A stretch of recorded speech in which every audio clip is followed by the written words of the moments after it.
एक राजा के शयन कक्ष में मंदविस्पीर्णी नाम की जून ने डेरा डाल रखा था।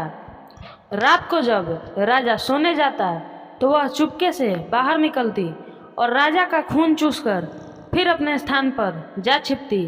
संयोग से एक दिन अग्निमुख नाम का एक खटमल भी राजा के शयन कक्ष में आ पहुंचा।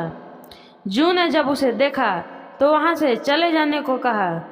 उसे अपने अधिकार क्षेत्र में किसी अन्य का दखल सहन नहीं था, लेकिन खटमल भी कम चतुर नहीं था। बोला, देखो, मेहमान से इस तरह बर्ताव नहीं किया जाता।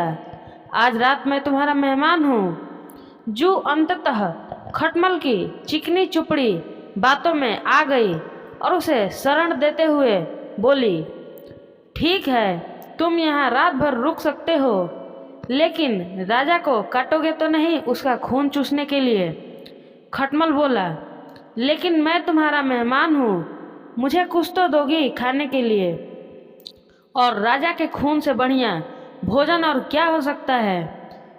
ठीक है, जू बोली, तुम चुपचाप राजा का खून चूस लेना, उसे पीड़ा का एहसास नहीं होना चाहिए। जैसा तुम कहोगी बिल्कुल वैसा ही होगा। कहकर खटमल शयन कक्ष में राजा के आने की प्रतीक्षा करने लगा। रात ढलने पर राजा आया और बिस्तर पर पड़कर सो गया।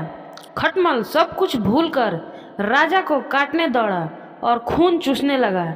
ऐसा स्वादिष्ट खून उसने पहली बार चखा था, इसलिए वह जोर जोर से काटकर खून चूसने लगा।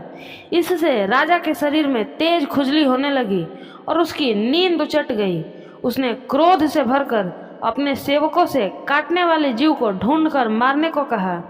यह सुनकर चतुर खटमल तो पलंग के पाए के नीचे छिप गया, लेकिन चादर के कोने पर बैठी जू राजा के सेवकों की नज़र में आ गई और उन्होंने उसे पकड़कर मार डाला।